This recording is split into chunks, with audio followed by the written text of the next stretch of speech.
Bonjour à tous. Donc l'objectif de ces vidéos, c'est de faire un peu le point sur ce qu'on a vu en cours. Donc là, aujourd'hui, on va parler de la partie introduction, les deux premiers cours. Je vais mettre l'accent sur certains points essentiels de ce cours. Donc sur d'autres, je vais passer assez rapidement. Donc un point essentiel, c'est clairement la notion de protocole. Donc toute communication entre deux machines, si simple soit-elle, que ce soit un capteur et l'équipement qui est chargé de récupérer de simples données, de simples mesures, ou des serveurs complexes, toute communication demande à avoir un protocole. Il faut qu'on sache quelle partie des données reçues sont les adresses, quelle partie sont les données effectives, comment elles sont encodées, dans quel ordre sont les choses, et ça nous est donné par la notion de protocole. Donc un protocole, comme c'est marqué ici, ça va avoir trois caractéristiques importantes. Le format, dans quel ordre les données sont incluses dans les paquets échangés entre les équipements.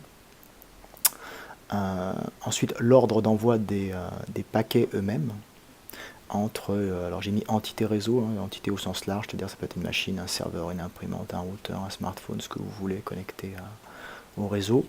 Et enfin, ce sont des actions à prendre en fonction de ce qui a été reçu. Okay, donc si j'ai reçu un paquet en TCP, un paquet de données, je dois renvoyer un accusé de réception. Je ne dois pas envoyer un paquet de demande d'ouverture. Okay, donc ça c'est le premier point important, cette notion de protocole. On voit à droite ici un protocole, ce qui se passe avec TCP, donc la couche transport utilisée par la grande majorité des applications sur Internet.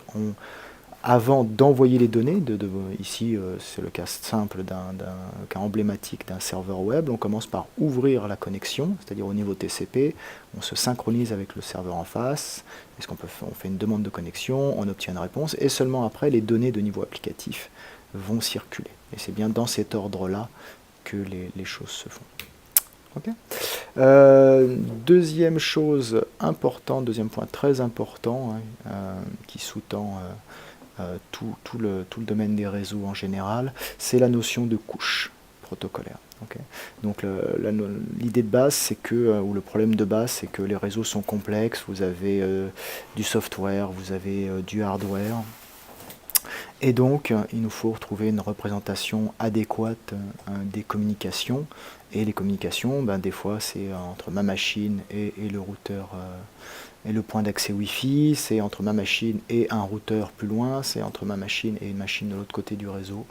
Donc ce qu'on a fait, comme les problèmes sont complexes, on a divisé ces gros problèmes en petites parties. Okay, et ces petites parties correspondent aux différentes couches protocolaires. Donc rapidement, tout en haut, on a la couche application, et ce qui nous intéresse, nous, dans le cours, c'est la partie protocole applicatif, type HTTP. Les applications ne donnent pas directement leurs données à IP, les applications donnent leurs données à la couche transport qui est dessous. Cette couche transport se synchronisant avec, permettant d'atteindre la machine à l'autre bout du réseau, la machine que la couche applicative veut joindre. Okay, donc un serveur web, si c'est du web, un serveur de mail, etc. Okay. Donc les applications passent au travers de ces couches, et il n'y en a que deux dans Internet, il y a TCP et UDP. TCP, transfert fiable, UDP, transfert non fiable, mais qui peut avoir certains avantages dans certains scénarios. Okay. Ensuite, on trouve la classique couche réseau, IP, je dirais la plus connue, c'est celle qui nous permet le routage effectif des paquets dans le réseau. Okay, donc c'est celle qui va se baser sur la lecture des adresses IP destination pour savoir où est-ce que notre paquet doit aller. Okay. Une fois qu'on a décidé où est-ce que le paquet doit aller, vers quel lien, par exemple si on est sur un routeur, vers quel lien de sortie, il faut envoyer effectivement le paquet entre ce routeur et le routeur d'à côté, entre votre machine et un routeur Wi-Fi. Et dans ce cas-là, comment ça se fait? Ça se fait au travers du couple liaison de données physique. Donc la couche physique on lui a donné des bits à transmettre, elle le transforme en signal. La couche liaison de données contrôle quand est-ce que la couche physique envoie son signal, si elle doit le renvoyer, etc. Donc là, il y a un couplage très fort entre couche liaison de données et couche physique. Si on prend le cas d'Ethernet ou de Wi-Fi, on le verra plus précisément, mais la couche liaison de données est en grande partie sur la carte Ethernet ou la carte Wi-Fi, parce que c'est un contrôle fin de ce qui se passe au niveau physique. Voilà.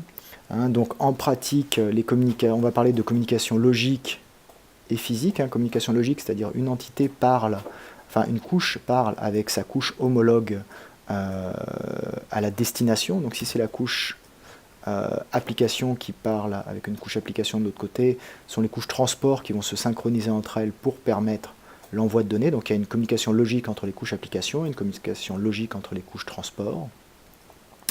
Donc là c'est de bout en bout, c'est entre les machines hautes. Si c'était la couche réseau, eh bien, on aurait une communication locale entre la couche réseau de la première machine et le premier routeur.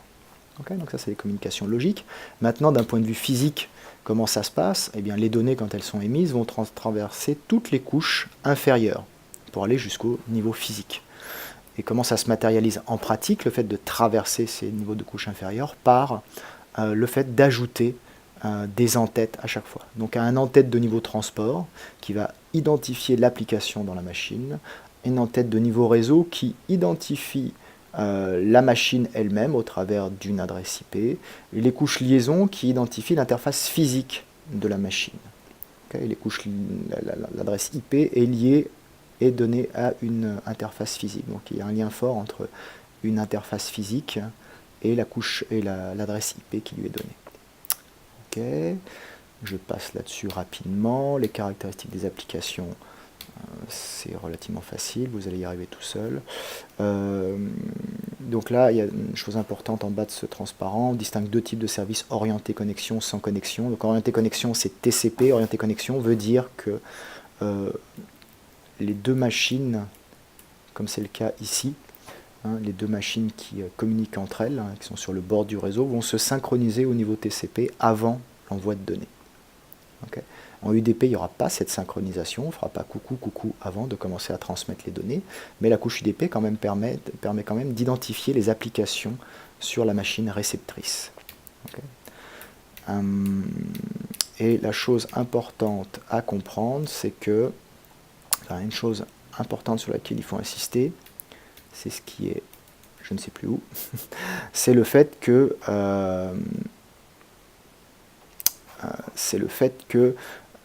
TCP va vous faire un service orienté connexion, donc une synchronisation, c'est ça l'idée de l'orientation connexion, on est synchronisé, on sait ce qui se passe dans le transfert, au-dessus d'un réseau qui est le réseau IP qui lui est sans connexion.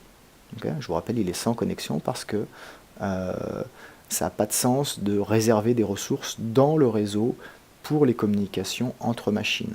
Elles émettent de manière sporadique, pas en continu, donc ça sert à rien de réserver des ressources, et ce faisant, IP ne fait qu'une seule chose, il prend paquet par paquet, un paquet, puis l'autre paquet, si c'est deux paquets de la même application, ou qui viennent du même endroit, il ne le sait pas, il ne garde pas en mémoire, il n'a pas réservé de ressources. Okay, donc service orienté connexion TCP au-dessus d'un réseau sans connexion IP,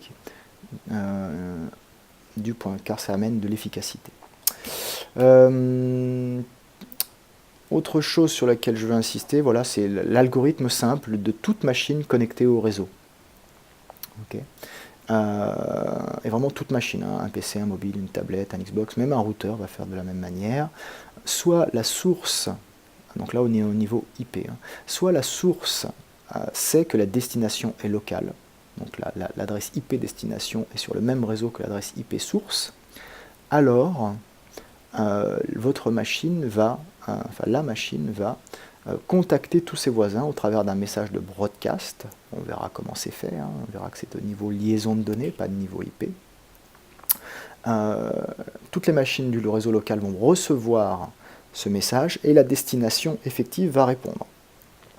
Et suite à ça, on va pouvoir passer dans une communication, ce coup-là, point à point, entre la source et la destination. On va parler de mode unicast. Okay. Donc, broadcast unicast, c'est est-ce que je parle à plusieurs personnes ou à une seule. Donc ça c'est le cas 1, la source sait que la destination est locale.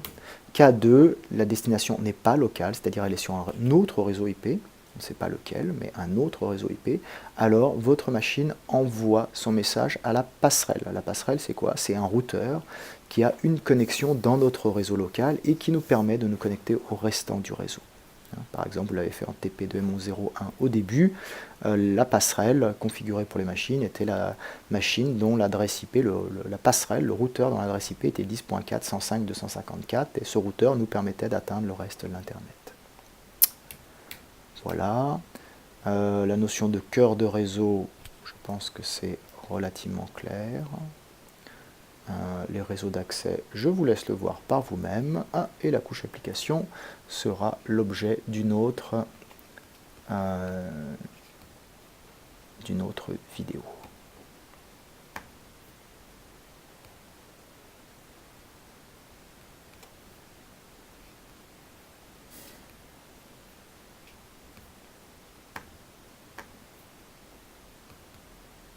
Alors là, je ne sais pas comment on éteint.